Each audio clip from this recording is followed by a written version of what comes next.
Shalom and welcome to another in our series of podcasts from Temple Beth Am, a dynamic center for conservative Judaism in Los Angeles. We are on the page, we're dealing with anti-Jewish passages in the New Testament, and we were dealing with the crucifixion of Jesus. That's what we stopped. That's where we stopped. Okay, I'm not going to go through the details here. We can skip the first few verses, but then you want to turn to the second page, and it says there, people are passing by and wagging their heads and saying, "You who would destroy the temple and build it in 3 days, save yourself." And they're yelling at Jesus on the cross. "If you are the Son of God, come down from the cross." So also the chief priests with the scribes and elders mocking him said, "He saved others. He cannot save himself. He is the King of Israel. Let him come down now from the cross, and we will believe in him. He trusts in God. Let God deliver him now, if he desires him, for it said, 'I am the Son of God.'" Okay, so here you get this whole image of the people just making fun of Jesus while he's on the cross. Now again, keep in mind, there is a word that is not found in the Synoptic Gospels when dealing with crucifixion accounts. The word that is missing is Jew. There is no blanket condemnation of Jews in the three Synoptic Gospels. That's Matthew, Mark, and Luke. None. It's the people who were there. Okay, we talked about this last week, and the whole notion of, the blame is on us and our children. Okay, remember that that's what we talked about last week. We'll see more about that in a minute. But the point is, Jews are not the issue. Okay, we're now going to switch gears. We're now going to look at John chapter 8. Just a little bit about John. I'm not a real scholar in the Christian Bible, but I've read things, and I've read it.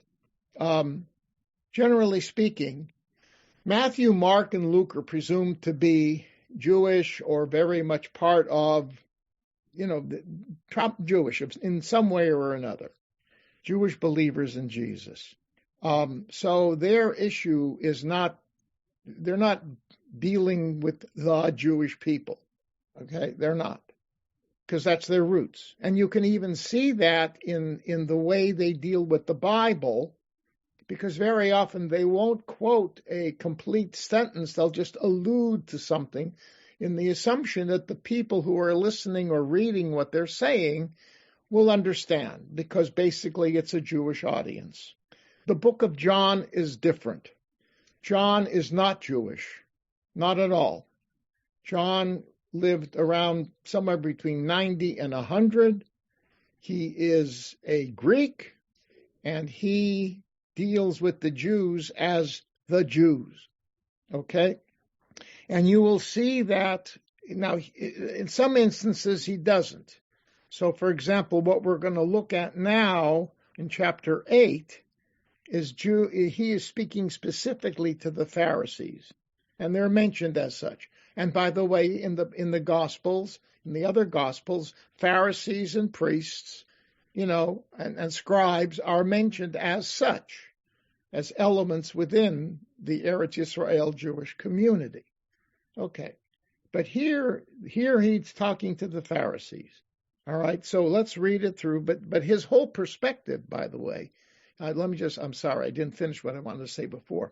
If you open up the book of John and read just the first few lines of chapter 1, you read, "In the beginning was the Word, and the Word was with God, and the Word was God." And then he goes on to say, "And the Word and the Word took on flesh." And this whole notion is really based on Greek philosophy. All right, it's like an emanation. It's sort of Neoplatonic, if you will. And he's writing as a pagan, a converted pagan, who is familiar with Greek thought.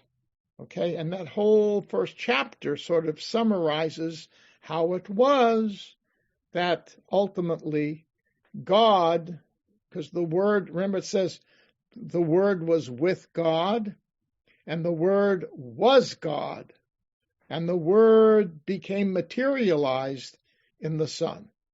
Okay, so he's explaining how that happened.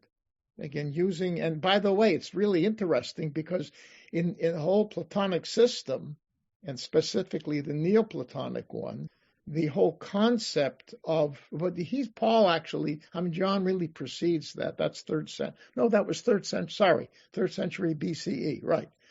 So the whole notion of emanations there, you have God, the one, and gradually, as these emanations got lower and lower and lower, so to speak, you end up with material, the created matter of the world, which is the end result of a whole evolution, if you will, or series of emanations that move from totally non-amorphic into a materialized existence. And so he's applying that to Jesus, okay, and giving kind of even a philosophical background. That's not aimed at Jews. That's aimed at pagans and pagan thinkers in particular. All right. But now, let's look at John 8. All right. And can somebody please read? Now, Jesus is speaking here. This is not John, this is not descriptive. Jesus is speaking. Okay, somebody please read. I can't. I don't have it. I speak of what I've seen with my father, and you do what you have heard from your father. They answered him, Abraham is our father. Jesus said to them, if you were Abraham's children, you would do what Abraham did. But now you seek to kill me, a man who has told you the truth, which I heard from God. This is not what Abraham did. You do what your father did, they said to him. We were not born of fornication. We have one Father, even God. Stop. Okay? The Jews are saying, or the Pharisees at this point, are saying to Jesus, your God was born of fornication. So what does that mean? It's human. Hmm? He's human. Yes, and more than that, fornication.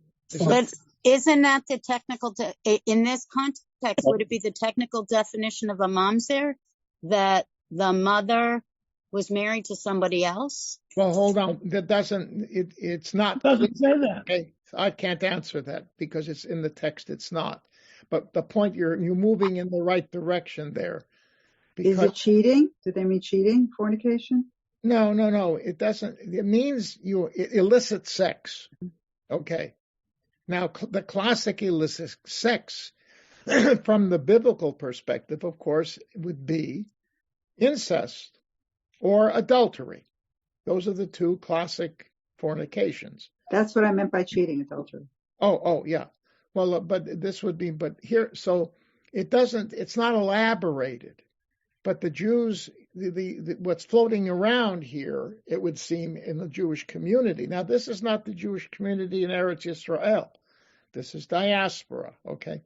So in the Jewish community, the idea that's floating around is that Jesus, we don't know who the Father was, right? It doesn't, in other words, there was who was the human father here? Not mentioned because it was a Shanda. It's not that it was God. And this was a woman who was betrothed unto Joseph, right? She was bound to marry him. Once you're betrothed, you cannot have sex, okay? And sex during betrothal effectively is illicit, okay? It's illicit. And especially since Joseph is not the one. So that amounts really to a form of adultery. Some other man popped in there and got her pregnant. Okay, that's horrible.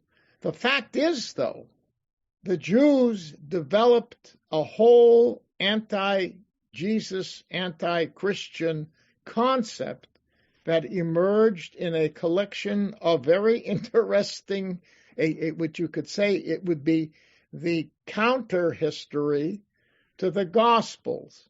What really happened. All right, it's a compilation of details drawn from Talmudic interpretations of Jesus, some of the non-canonical books about Jesus and Mary that were floating around at the time, pagan critiques. Anyway, all kinds of things are brought together in this thing that came to be known as the Toldot Yeshu. The Toldot Yeshu. The story of Jesus. It's horrible. It's absolutely horrible. And in the story of Jesus, again, written by Jews, I mean, what could the Jews do? This is probably coming out. It's evolving. We don't know exactly when the first ones hit the bookshelves.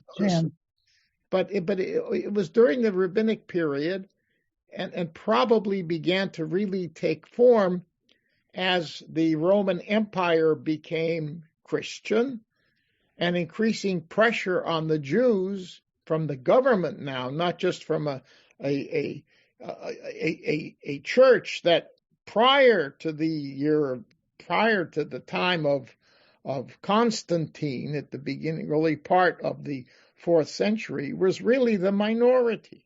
The Jews were a recognized religion during the period of time when Rome did not recognize Christianity, because they were proselytizing Roman citizens in a way that the Jews never did.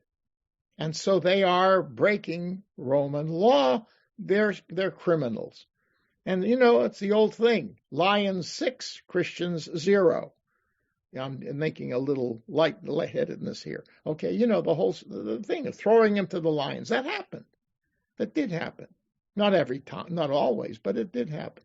Anyhow, so the point is, that was one. That was 3rd century, beginning of 4th. Once the empire becomes Christian and the church legally has an upper hand, things go like this.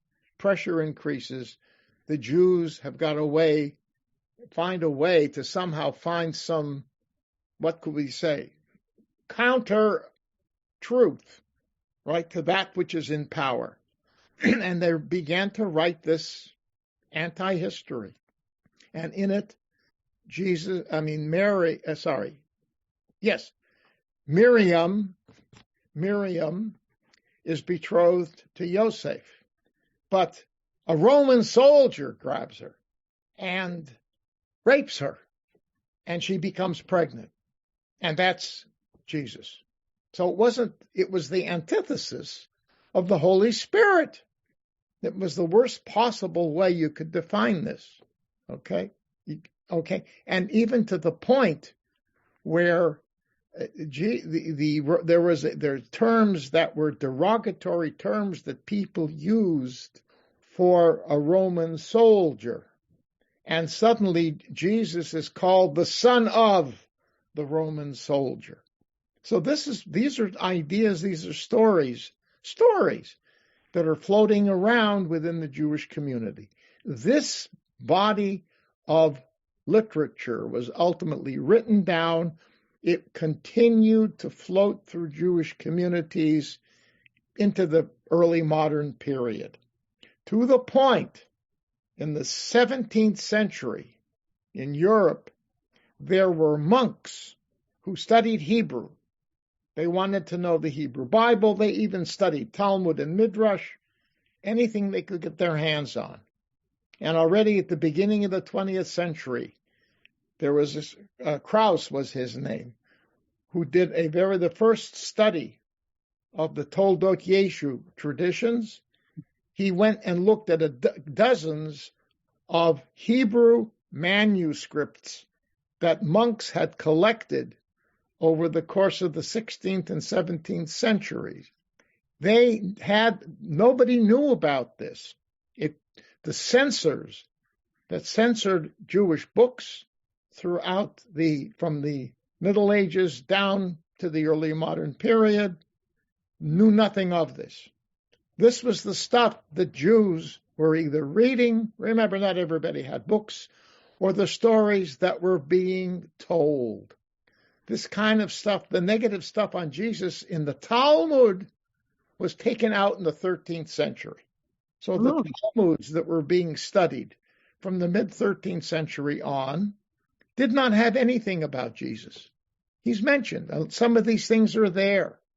He's called Ben Pantera, panther. Pantera, panther, was that word for a Roman soldier. Okay, so you have that in the Talmud. If you get the pre-censorship manuscripts, you can find it now. All right? Anyhow, but this stuff they missed. Now, I'm going to jump down to the 20th century. Okay? My grandmother, may she rest in peace, she was born in the Ukraine, but came to the United States as a teenager in 1904. So basically, she was raised as an American, but she was in a Yiddish-speaking home. And whenever she spoke about Jesus or Christianity, and it wasn't that often, but she would call him, listen to this, Yoshke Pondra. Yoshke Pondra. Okay? That is a Yiddishized form of Yeshu Pandera or Pantera. Jews already in rabbinic times were calling Jesus, whose name was Yeshua, right? Yeshu, which means they took his name, dropped off the ayin, the last letter, and ended up with a word that had no meaning. Later on, they said it was an abbreviation for Yamach Shmo V'Zichro, Yud Shin Vav, which meant may his name and memory be blotted out. Okay, it was really poisonous stuff. Anyway, my grandmother knew that term, Yeshu Pandera Yoshka Pondra. Where did she get it? Well, people in the Jewish community were using it. I'm talking now we're in the 20th century. Where did they get it? The Talmuds lacked this, starting with 1250, right? The Talmuds didn't have it, all right? So where did they get it? Toldot Yeshu. These pop stories, this anti-history that was spread around, they were now stories. Remember, not everybody had books. They were stories based upon that collection. So that was the contrary. That was the counter to that. Okay. So when it talks about here about fornication, this is around 100 CE. It would appear that those ideas were already floating in the Jewish community, in the diaspora. That's what this whole little excursus was about. That's how old those legendary accounts were. In an attempt, and this is already even before the Christian communities became dominant.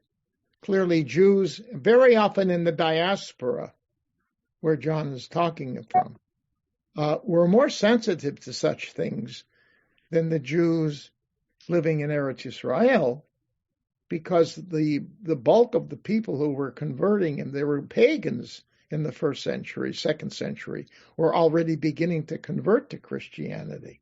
And so they had to deal with them in some fashion.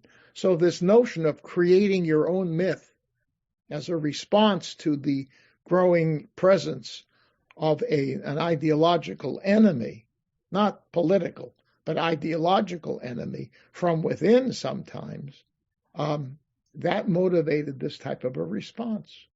So you have it, even here. Okay, Tybal and then AJ. Tybal. Whoops, fine motor, sorry.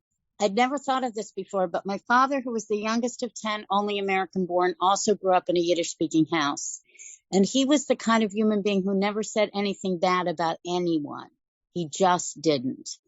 But when he was frustrated, he used to say, Christ on a crutch. And it never occurred to me to wonder until just now where he got that expression. Is there anything you can think of that? No, maybe it's just the alliteration of this. Christ instead of Christ on the cross becomes Christ on the crutch. Yeah, but okay. That's it. I know, but more than that, I don't know. Sorry. All right, AJ. Couple of things that I would ask you to consider, and you don't have to respond to, but just kind of mull this over as you try to reconcile conflicting ideas and theories. Number one, at the time of around 2,000 years ago, so around year zero, there were Roman soldiers in the land, and soldiers are inclined to do things they sometimes are encouraged to do, terrible things. Oh yeah, no question. Yes, so you're that right. But my point is, there would have been a lot of women who could potentially have been in dire straits because of this, because culture also expects women to be unrealistically pure. However, that would have fomented a great deal of anger and resentment in the populace and a drive for trying to overthrow the empire. That would seem either to be contrary to the interpretation, the spin.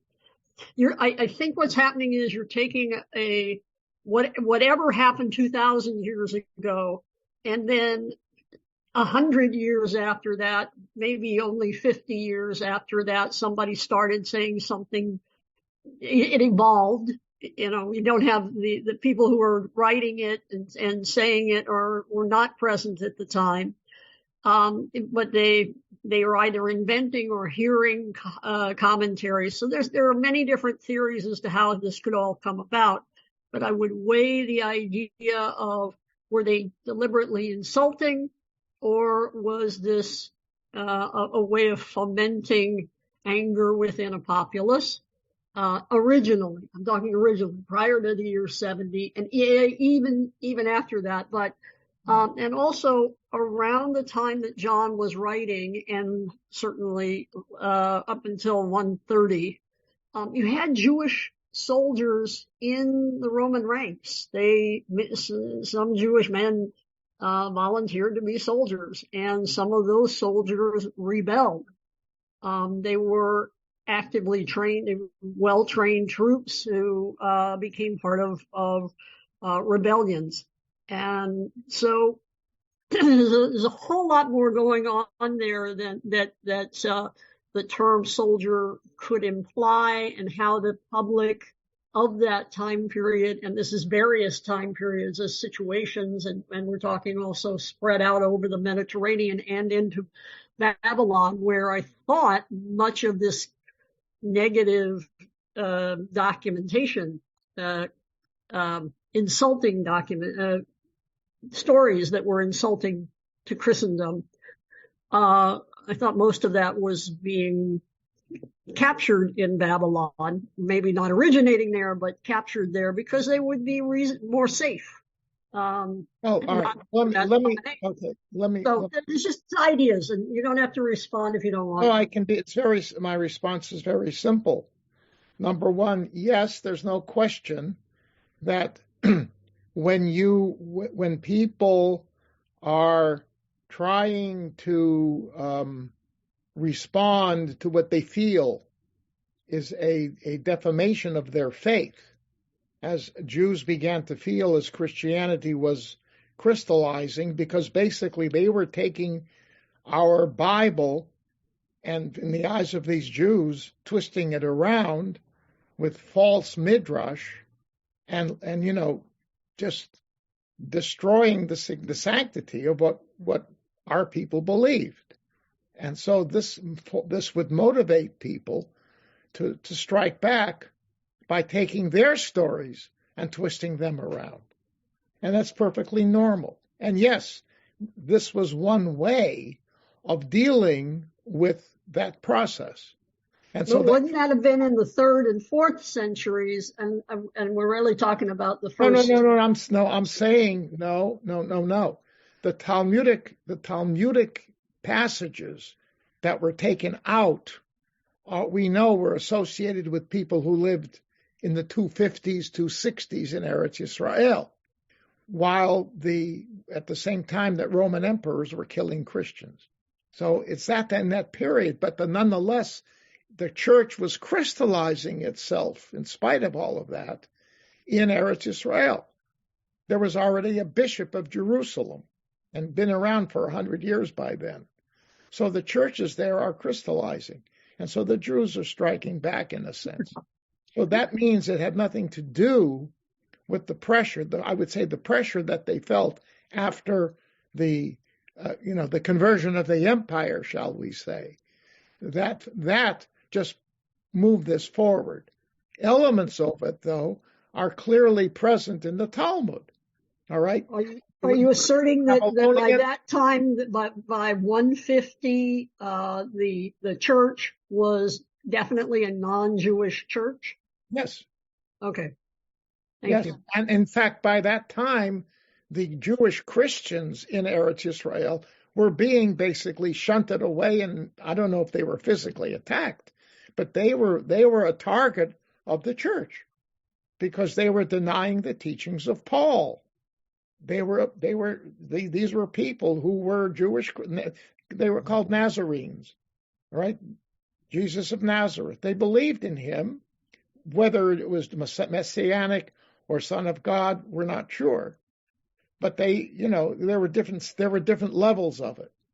But there's no question that these Jewish Christians were being pushed aside, and they were being defamed, as it were, by the now, shall we say, Catholic Christians. Yes.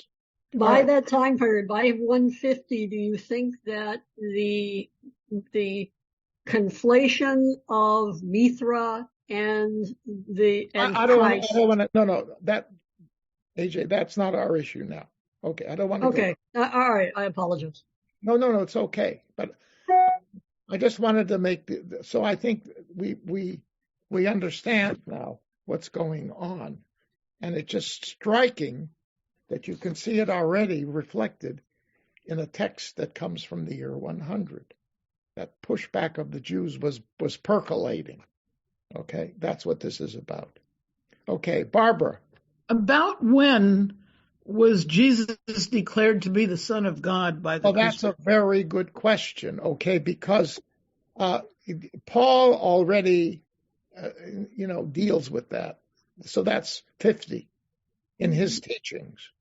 Okay? So that's after Jesus. Jesus died like at 35. So it's after Jesus died. Around 30. Yes, of course. So, but it's within 20 years that idea is emerging. But you see, Paul is also a Hellenized Jew, and so he knew some of these concepts, and he has to deal with the whole notion: why did Jesus die? Okay, and then appear after, because Jesus appeared to him, right? In a vision. Oh. And he believed that it really was real. And he was not yet. This is a guy, by the way, who at one point was said that, to hell with the Christians. I'm a Jew. He was sort of anti-Christian. Really? Yes. And at a certain point, that he had that, and Jesus says to him in the dream, "Why are you persecuting me?" And it was so powerful that he suddenly flipped. That's that's in the book of Acts. All right. And that's a description of what happened. So he now has to figure out, how does this all fit into things? Okay. And this whole notion that Jesus dies because of original sin and all the implications of that. And so, and then at the same time, he's got to figure out, how is it possible that what power is within him? Okay. And is he, and he sort of formulates the notion that this is someone who's got God in them. Okay. So that notion that this is a deified human being emerges out of the teachings of Paul. that ultimately has an influence on the writers of the Gospels, who are, we don't know exactly the timetable, but the Christian Bible scholars today will tell you that the synoptic Gospels appeared after the destruction of the temple, but they were being composed and taught while Paul was preaching. Paul died around 65. The Romans killed him. Oh. Because he was rabble rousing. He was trying to convert people to Christianity, a violation of the law. Okay. Anyhow, so I'm not up to. There's a lot of conjecture, let's put it that way, as to what that actual process was. But clearly, this concept of Son of God appears there, and today Jews who read that would be saying that that is probably not reflective of Jesus himself, or if he was using that term, it would have been based on the principle that Jews are the sons of God, which is biblical. We talked about this before, right? Deuteronomy, Banim atem l'Adonai, you are the sons of God, or children of God. Children of God. Yeah. Yeah. But let's talk, the ancient world thought in male terms, but anyway, all right. But the point is, and that's God. Moses is saying that and being conveyed from what he learned from God. Okay? So Jesus could say, I'm a son of God. Sure you are. So am I. We're all sons of God. But now put in the hands of people who are dealing with this concept of deification, well, that's very handy to plug in. Okay, now the whole Trinitarian thing isn't solved until the 4th century. And even afterwards, there were still discussions about 3 being 1 and Jesus being human and divine. That's a whole other issue. That's not our business. Okay. But the point is, so these ideas are percolating during the course of the 1st century. John is the recipient of all of that. Okay. But he doesn't come from a Jewish background. It's a Greek. Okay. All right. What is original sin? What? Wait, Jackie had a question. Why, Rabbi, do you think this took off, in the sense, why did people go for this? Because, as you know, there were other Jews who were, quote, crucified. That's what I've read, that was a punishment, and that happened. So the punishment itself couldn't be the reason. The idea of him being raised, that they saw some vapor go up to the sky, that's enough to, bingo, that's God. I'm just trying to understand, was it Paul being the idea that a man was God, that to me is such a, as opposed to, let's say, the Greeks saying Zeus is like a man God, but why him? I just don't understand. They'll never understand the 1st century. Why even the Jews wanted to, why did this pick up? It just seems so. I can give you, look, you're asking a very complicated question. Right. I don't want to go into it because I'll have to give you a 3-hour lecture. All right. But I'll make it very, very quick. Okay. Number one, the concept of man-God existed within the Roman Empire. Caesar was man-God by the 1st century. Okay. That's number one. That began with Augustus Caesar at the end of the 1st century BCE. He was deified. And from that point on, the Caesars were deified. So the concept of man-God existed. All right. And so the pagan world was aware of it. Okay. It caught on mostly in the pagan world. There's no question about it. And Paul knew the language of the pagan world. He was raised in it, even though he did. At the beginning, I'm Jewish, and at the end, I'm Jewish. I told you, read the Romans chapters 9 through 11. He's Jewish, doesn't deny it. But he's now got this whole new add-on that he found meaningful. But that was, again, that's him. That is he, with his experience, this vision. It was so powerful, it overnight shifted him. All right, but the point is, and this is where I can't get into great detail, the Middle East was being, the flow of very different kinds of theologies was flowing in a gazillion different directions in the Middle East. In the 1st century BCE, the 1st century CE, the 2nd century CE. Okay? You had mystery religions. You had the rise of Christianity. You had the even within Judaism, you had different streams operating before the temple was destroyed, right? Contradicting each other, different interpretations of the Hebrew Bible. And then you had lay preachers like Jesus running around. It was a very complicated time. One of the things that complicated it was the Romans, for example. It is we learn from rabbinic sources that Yehuda HaNasi, the great form of the person who gave us the Mishnah, all right, 220 CE, 220 CE, one of the Gedolim, one of the real greats in rabbinic tradition. Okay, he was respected as the leader of the Jewish community in Emeritus Israel at that time by the Romans.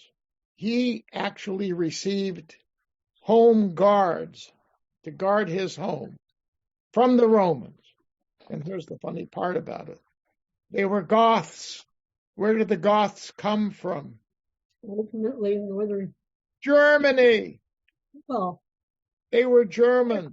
They didn't call themselves Germans. They were Goths, but they came from Germany.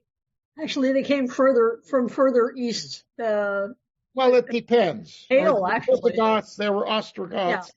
All right, they were from different places, but they were Germanic. All right, they were Germanic, and that's the irony. But the point is, look, where were they? They were Germans who were shipped to the Middle East. And there were undoubtedly Middle Easterners who were shipped to Europe. The Romans loved to do that because it tended to take people who could become rebels against their rule, put them in the army and get them out. And they were given good jobs, blah, blah, blah, whatever. That caused a lot of cross-cultural fertilization to take place. So it's a hodgepodge. This concept of one God, the one invisible God, was powerful because it transcended all of this confusion. Because the Jews were saying there is one God and everything in the universe. So people sought that, and of course the Jews, in order for you to enter into the club, you had to become circumcised. And that turned off a lot of Romans because they saw that as some form of mutilation. Okay? That's the reality. So these people, that's where Paul was genius.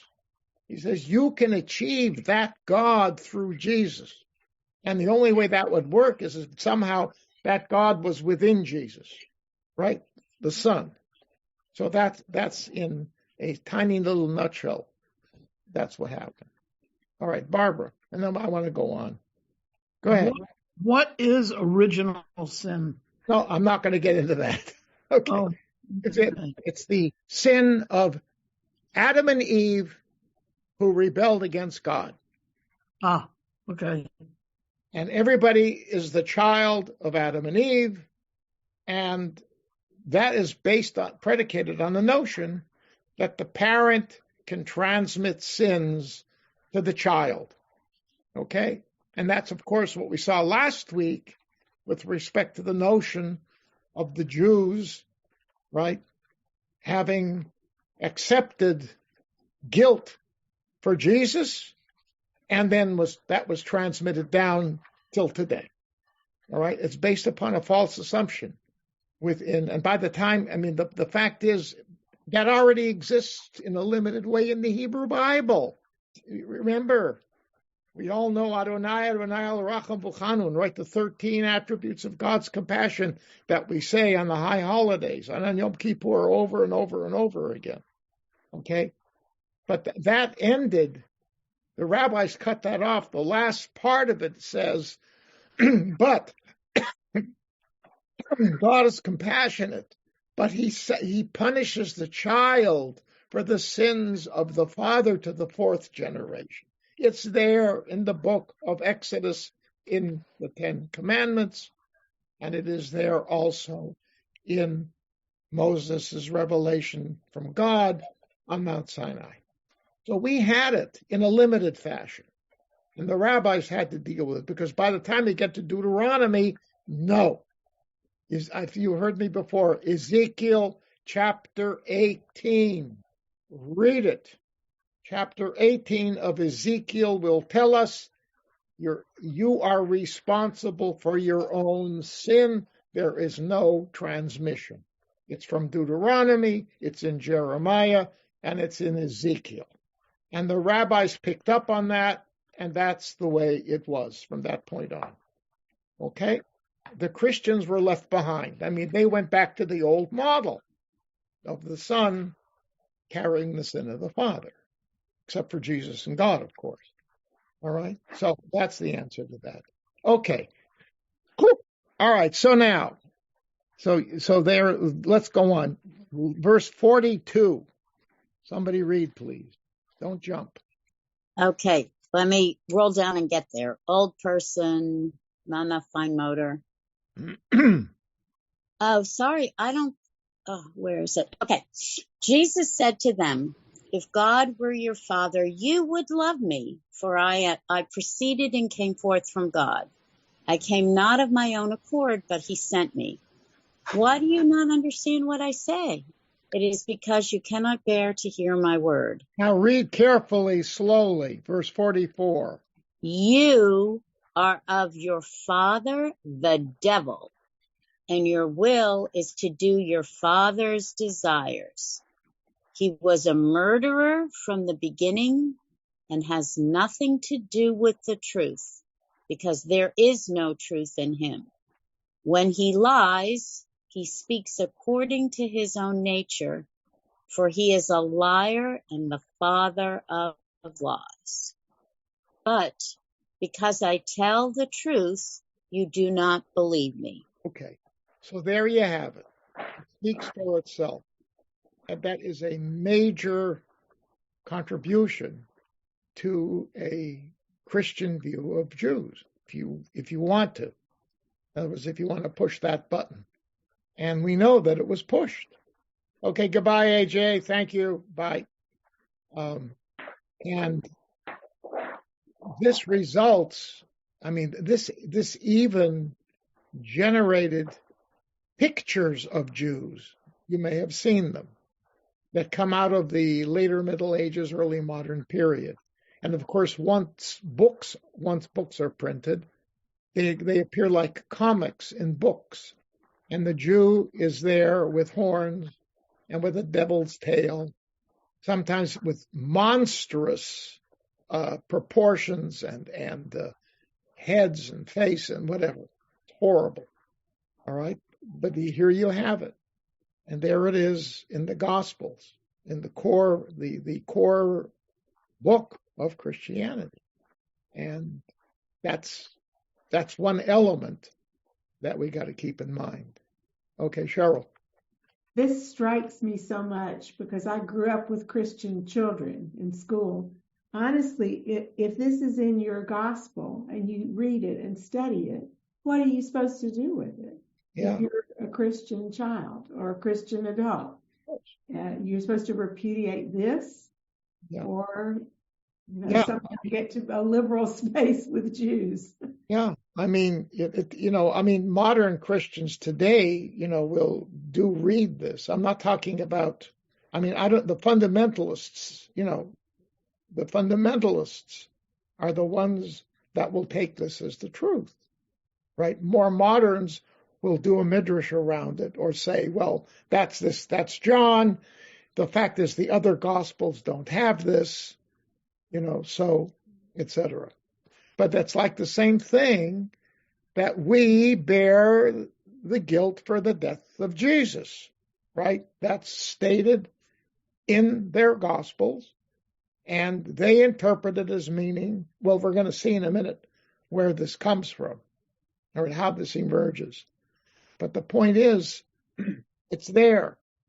You know, there was a book written decades ago by a Catholic, a woman, a theologian, who raised all these issues. How can we deal with the Jews in an open and caring way if our sacred texts have this stuff?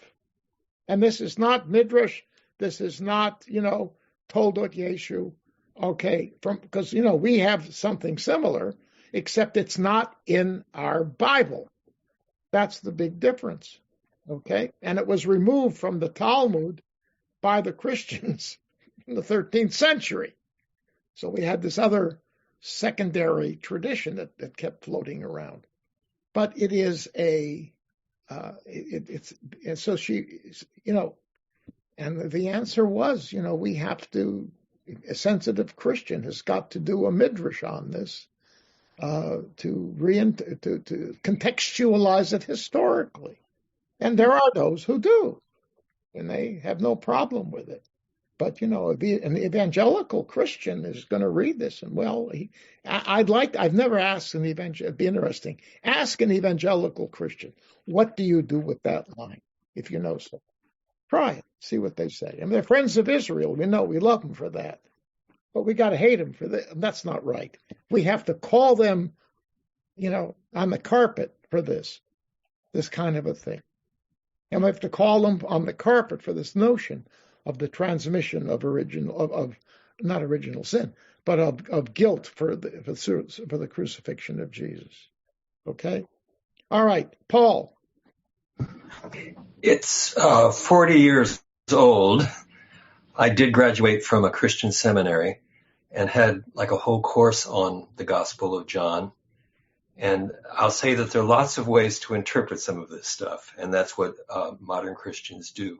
Yes. And all kinds of midrashim and stuff like that. Well, they didn't call it midrashim, but all kinds of interpretations. Yes. And one of the things is, in this passage, they're talking about them. And it's key to say, to whom is Jesus in this passage addressing? Is he addressing all the Jews present, or is he addressing a few Jews? In fact, the crux of one of the courses I had was in the Gospel of John specifically, it's talking about Judeans, and there was a north versus south dispute was part of the book, because a lot of the Christians were from the north, and in the south, the Judeans were a different group, and so it was condemnation of a small segment of Judaism, or just the Pharisees themselves. So I guess what I'm saying is, in a lot of modern Christianity, all of this is anti-Semitism is not there. Yeah, but that's what we're saying, right? I mean, one of the answers that I've heard was that Jesus. This shows the human side of Jesus. He got so angry that he just lashed out at them. Okay, and because the Christians have always had to deal with where is the divine and where is the human. I mean, Jesus on the cross quotes Psalm 22. My God, my God, why have you abandoned me? Right? Now, Jesus being the Son of God, how can he feel abandoned? He knows what he's doing. He's fulfilling his mission. His mission is to be a sacrifice. So how can he shout out at God? Help! Okay? And the point, one of the ways that the church fathers dealt with this, well, of course, because Jesus is wholly, fully human, and this emerges over centuries. He is fully human and fully divine. And aspects of Jesus from one side to the other will manifest themselves, and this is one of the ways that they can deal with these challenging Satan sentences. And so Jesus can say this because he's a human. And that button exists within him, and it emerges. And you want him to, because if he's the sacrifice, that has to atone for the sin of humankind, he has to be a human. His flesh has got to be, this was a sin of the flesh, right? And that's how they understood all this stuff. It was spiritual and flesh. So the flesh has to be dealt with as well. So he's human. Anyhow, yeah, so Paul, you're right. But I mean, they made midrashim. And the fact here is, the question becomes, your father, the devil. In other words, it's hard to say when he's talking about it this way, right? It could be, right? Jesus is talking about himself as being the Son of God. And so these Pharisees, they are the sons of the devil. So it is not the whole group, right? It's just them. It's possible. However, now we're going to read something else where we see a different kind of understanding. Okay, but it's not dealing with that particular issue. John 18:19. We're going to read his presentation of the crucifixion, which you will see is somewhat different. There are a lot of similarities, but it's not identical to the one in Matthew that we saw before. Okay, somebody please read. All right, Paul, you want to read? Sure. What verse? No, we're John 18:19. John 18. Are you? Do you have the text? I have a Bible.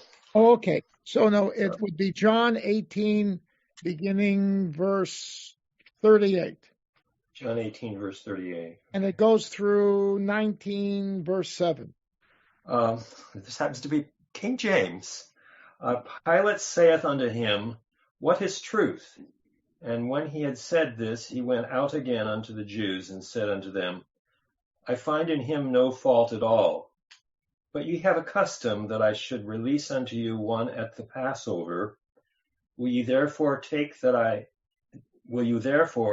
that I release unto you the King of the Jews?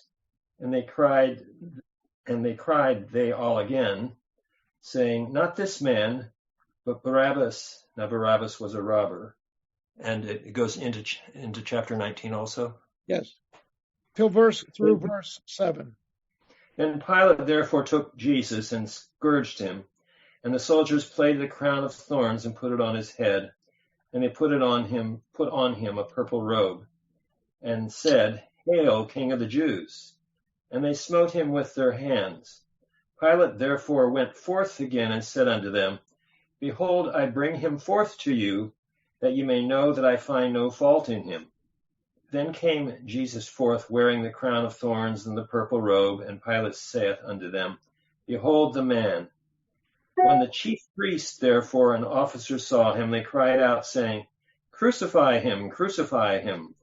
Pilate saith unto them, Take ye him, and crucify him, for I find no fault in him. The Jews answered him, We have a law, and by our law he ought to die, because he made himself the Son of God.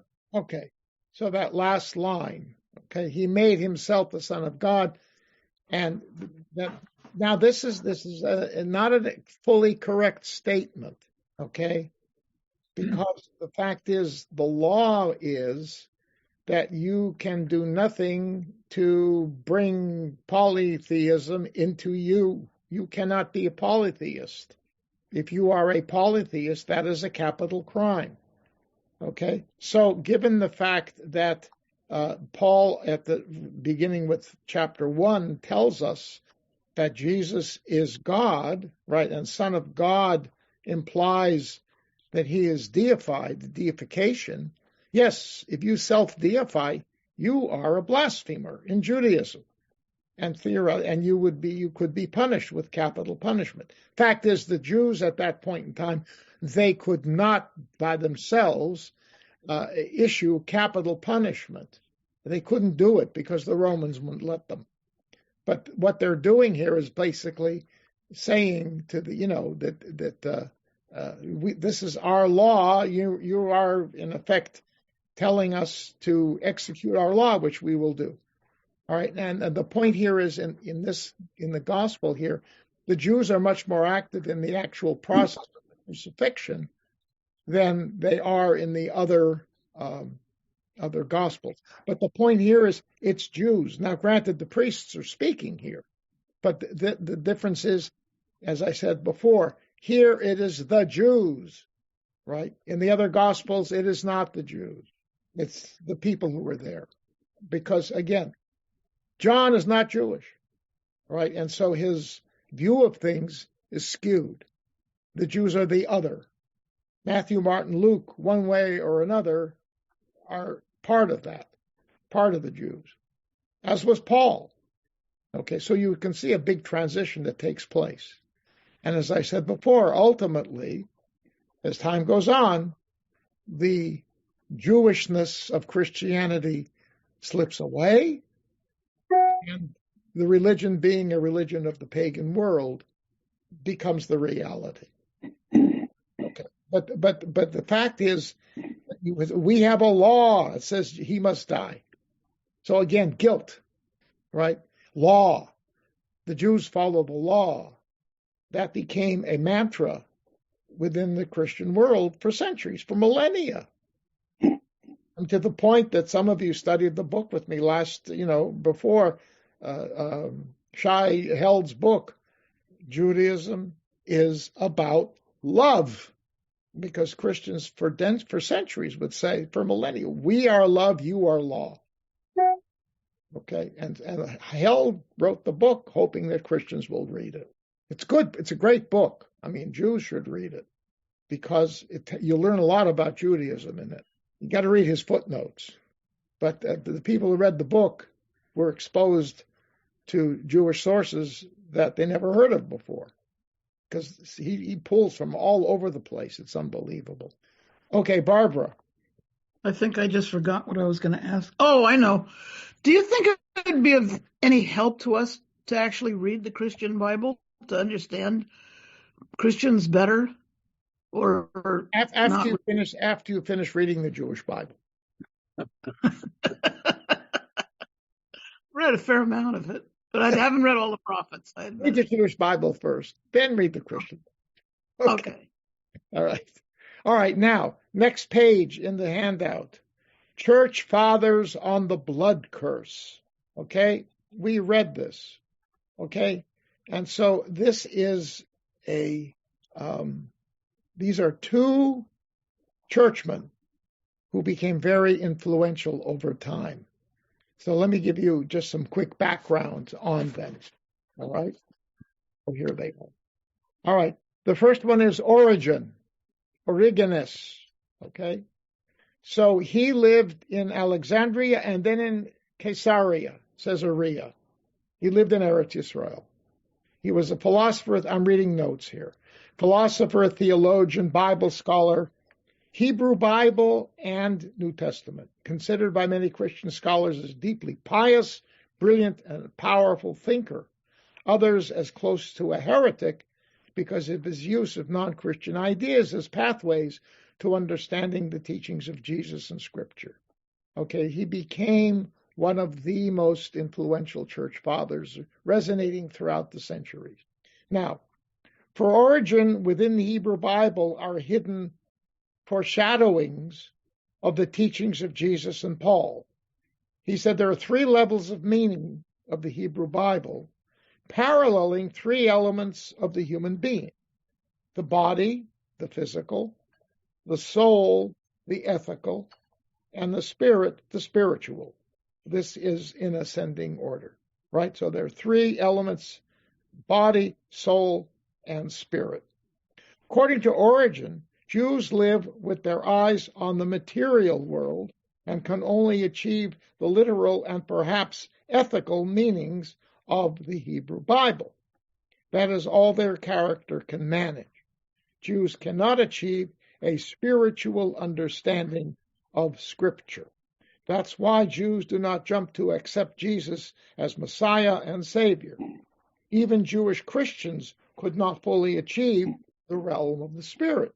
That's why they disappeared. That is why Jews kept the laws and teachings of the Bible to themselves. Jesus and Paul were imbued with the Spirit. And that is the foundation of their teaching, which is the unlocking of the deepest meanings of the Hebrew Bible.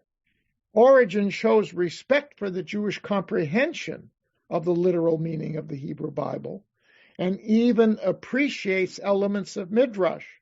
For example, he refers to Rabbi Akiva's allegorical interpretation of the Song of Songs as being the love bond between God and the Jewish people. And a lot of this thinking ends up in the writings of Augustine of Hippo, which we will talk about in a minute. Okay? So, for him, the highest level of meaning is the bond between God and the faithful Christian community through Jesus. The account in Matthew of the role of the Jews in the death of Jesus, which we'll read now what he's had to say about that. Okay? And according to Origen, it carries within it clear evidence of how the Jews' blindness to the truth of what Jesus represented resulted in a curse that the Jews have to bear forever. Okay?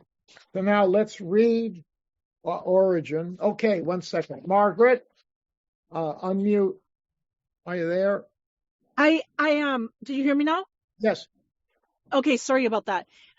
I'm really sorry to do this, but I wanted to just drop something to going back and ask you to maybe follow up on it at the end of class. I just had a chance to raise my hand, and the question is, you said that the Toldot Yeshua, I think, or Yeshu, was removed from the Talmud in the 13th century? No. I said the Talmudic statements that are found in Toldot Yeshu. Oh, gotcha. Okay. That clears that up. Okay. Yes. Okay. Thank you. Good. Okay. All right. Please, suddenly you have the with Origen. Yes. You see, he's 185 to 253 CE. This is from his commentary on Matthew. Somebody please read. I can read. Okay, Cheryl. It starts with they not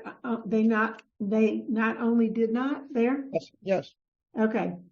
They not only did not wish to cleanse themselves of the blood of Christ, but also to take it on themselves, saying, His blood be upon us and on our children, on account of which they are found guilty not only of the blood of the prophets, but filling up the measure of their fathers, they are found guilty also of the blood of Christ, and hear God saying to them, When you lift up your hands towards me, I will turn my eyes away from you, for your hands are full of blood. It's Isaiah chapter 1, verse 15. Therefore, the blood of Jesus was not only blamed upon them who were alive then, but also on every generation of the Jews following after until the end of the world. For this reason, their house is now derelict and deserted by them. So here you have that statement, right? Every generation of the Jews following after until the end of the world. So that concept has been around then since the middle of the at least from the middle of the 3rd century. Can I just say one more thing? Because I grew up in Southern Baptist land in Asheville, North Carolina. And there were people on the street downtown in the middle of town who had tracts of Isaiah marked with these quotes in red that they handed out to anyone who would take them. Also, my friends in school with deep respect and goodwill, when they became confirmed, middle school age, were very worried that we would go to hell because of this sin. And also that believed that my father asked me, why did your father kill Christ? Right. So this is 1960, 1958, something like that. This was sincere. This was not, it wasn't with animus, but it was sincere fundamentalist Southern Baptist life in those. Absolutely. Look, I know friends who were in college and university in the South, it turns out, and, they would walk through campus and people got to know that they were Jews and they would start looking on the top of their heads. Right. See the devil horns, they were there. This was, again, 60s, 70s. I just want to say that it wasn't with hate. It was actually with compassion and love, which allowed us to be able to talk about it. Right. But it was clearly from the scripture.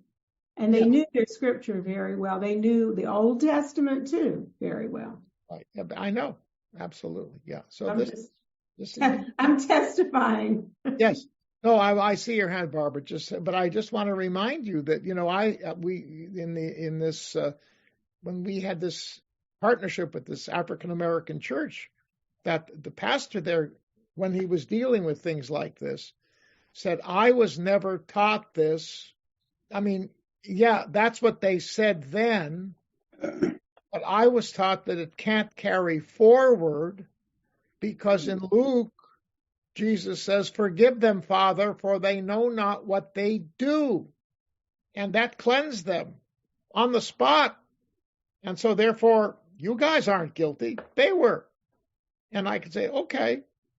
I mean, by the way, personally, I have no problem in accepting the fact that when this was all happening, because Jesus allowed either himself personally or allowed people to view him as Messiah, which means King of the Jews, right? That there were a lot of Jews who didn't like that because they were at risk of being punished for his crime of violating the sanctity and the power of Caesar. And so they wanted him out of the way. And the Pope clearly the priests, the corrupt priests, would be part of that as well. So, I have no problem with that as a one-time experience by a small group of Jews, in Jerusalem. And I told you, there are articles that have been written in the last 30 years where Christian Bible scholars say that this kind of an interpretation that you see in Origen was not the intention, clearly, of the gospel writers. There's no indication that when these people said, mine and my children, they were operating that notion, I'll take the blame. My family will take the blame. And then, of course, there's the other point that they make is who gave these people permission to speak for the Jewish people? Doesn't say that. It's them personally, small group of people. So there's no grounding for this in the Bible, in the Christian Bible. But of course, others will read it differently. Okay, Barbara. Cheryl, to add to what you said, in the late 40s and early 50s, we were 3 girls in our house, and 2 doors from us were 5 Catholic boys. And we played with them all the time, especially the older 2 of us. And when we'd get mad at each other, they would start calling us dirty Jews. And we couldn't understand why they do this. And San Francisco is not the most Jewish town, or wasn't then. And then they would go to church, and then the next day we'd all be hunky-dory and everything was fine. And they'd say, we went to church and we did confession, so we're sorry what we said, and we told in confession that we were sorry what we said. And that wiped it all out. Everything was fine. It was amazing. And at that age, I was like, in 48, I was 10 years old. And so from about that time when we moved to that area, it was at that time. I never could understand how confession could take it away, but at least they did say it to us, which is the Jewish thing to do, that you apologize for what you've done. But they needed the intermediary of going to church and going into the confession box. Right. Well, good for them. Right. Okay. Now we are going to read, we still have time. We're going to read John Chrysostom. This is a very interesting guy. You can see his dates, right? 347 to 407. So he was, at the time this happened, these homilies against the Jews. You can buy the book if you want to read it in English translation. There were 8 homilies, 8 sermons, long sermons. In 388, he was the Bishop of Antioch. He was quite an individualist, and he didn't always meet the demands of the high upper echelons of the church, because he had his own interpretation of how things should go. And there's more political, I sense, church politics versus ideological. So he was kicked out of that, and they sent him, of all places, to Constantinople, which is also a nice, big, fat, Christian community, and he became the bishop there. But these homilies became part of the library of classical Christian writers, and he preached on other things as well. This was not his only sermons. And interest in him, interestingly, popped up again in the Middle Ages. And so these things that we are reading may have been quiet for a number of centuries, but he hit the bestseller list, so to speak, in the Middle Ages. And that meant then that these ideas were being promulgated by other sources who were citing him or basing it on. Okay? So, yeah. All right. Errol. I just had a comment and a question. The comment was, in the British Commonwealth, we were not dirty Jews, we were bloody Jews. And the question is, do you think there's a difference, I might be jumping ahead, do you think there's a difference between Christian anti-Semitism and Islamic anti-Semitism, whereas Christian anti-Semitism is based on the idea that they would want to convert you to Christianity, whereas in Islam they want to destroy you. Am I wrong about this? You're talking about comparing Islam? No, you're wrong in the sense that the destruction of the Jewish people is not Orthodox Islam. It is not. It's not in the Quran. No. No. Because the traditions that came out of the Quran, and when they say, there's a Jew hiding behind this tree, right? Or whatever, the rock says to the Christian, to the Muslim, there's a Jew, kill him, okay? Those are all in the context of Jews who are seen to be as evil people, or not living up to to their covenant with their law with God. All right, and if you read a lot of stuff there, it's clear people. Now, what has happened in this right now when we're living in and it did happen before in Islamic history, where preachers, imams, as do Christians, as do rabbis, pull out phrases and use them out of context for certain reasons. Okay? Rabbis do it all the time. There are rabbis in Israel, to this day there still are, who say that the Muslims are Amalek. We've got to kill them all. It exists. It existed in the 1970s. I had to deal with that. I won't go into details. I dealt with that kind of a challenge to me as a Jew from a non-Jew. How can you say those things? I said, yeah, there are rabbis. They are extremists, like in any religion, who take things out of context. And the point is, if you read the Quran carefully and you read the hadiths, we're going to read some. We will see, soon. That's on our reading list. There are problematic passages in there. But the overall context is the Jew, like the Christian, like the Zoroastrian, are tolerated, subjugated people. That is classic Islam. In other words, in the Islamic lands. All right, so if you're part of an Islamic group that view the Mediterranean world as Dar al-Islam, as the place of Islam, dominated, where Islam is the dominant religion. And of course, that includes Eretz Yisrael, because that's part of that whole swath of land from, Iran through North Africa, and Al-Andalus in Spain, southern part of Spain. That whole part for an Orthodox Muslim, that's Islamic land. Jews may live there. Nasrullah himself said so. We don't mind if Jews live in what they call Israel, as long as they're subjugated to Islam. He said that. All right? This is an extremist. And he's right. That's what Islam would teach. However, there are Muslims like Hamas who partake of the ideology of the what's it called? Islamic it just left my head. Wahhabism? No. The Shiites? Huh? The Shiites? No. There's a the Iran? Islamic Brotherhood. Oh.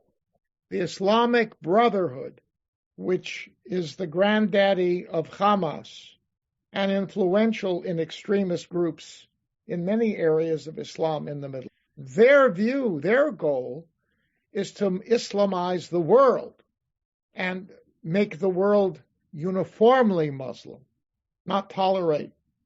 Everybody in the world will become a Muslim. That's their ultimate goal. They started in Egypt, correct, or no? Yes. The first books, I've read them. The first books of that nature were written in around the 1960s. All right? And that spread from there. Again, that is not, you cannot put all of the Muslims into that bucket. That's an element.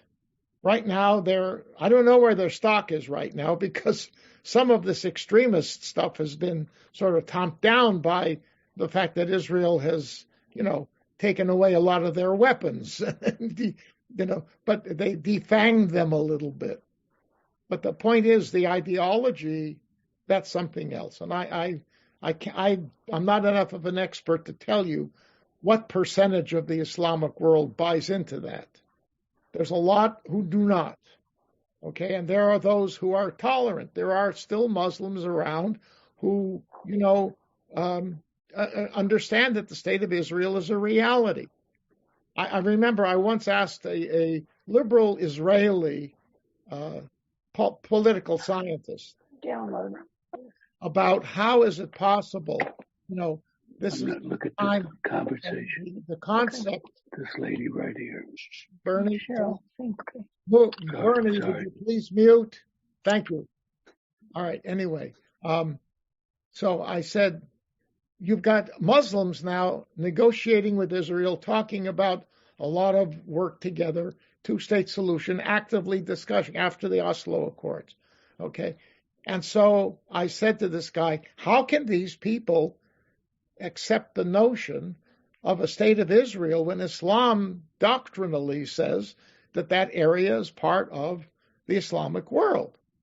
And how can an independent non-Muslim state exist in which Jews actually run the show, basically, and there are Muslims living there, right? There are Israeli Muslims who live as citizens of the state of Israel, okay?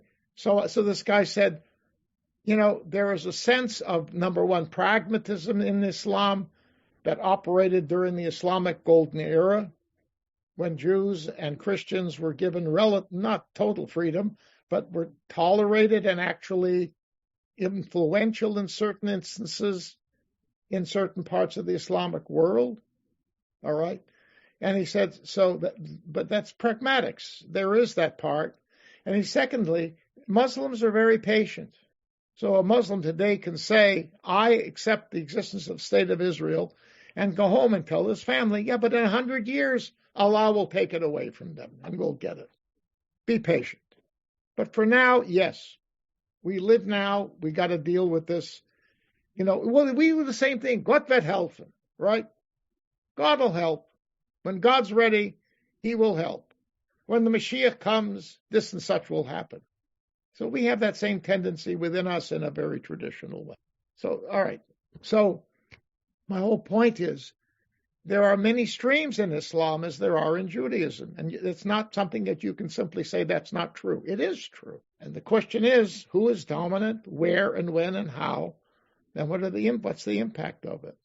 But I would say generally, yes, Islam, the Orthodox Islam says tolerated minorities, yes, independent, no. Not worldwide, but in the areas that are legitimately under Islamic influence. Okay? So that answers your question. Yeah. You have been listening to another in our series of podcasts from Temple Beth Am, a dynamic center for conservative Judaism in Los Angeles. If you enjoy these podcasts, we invite you to write a review on the Apple Podcast site or wherever you get your podcasts. For more information about Temple Beth Am Los Angeles, go to tbala.org.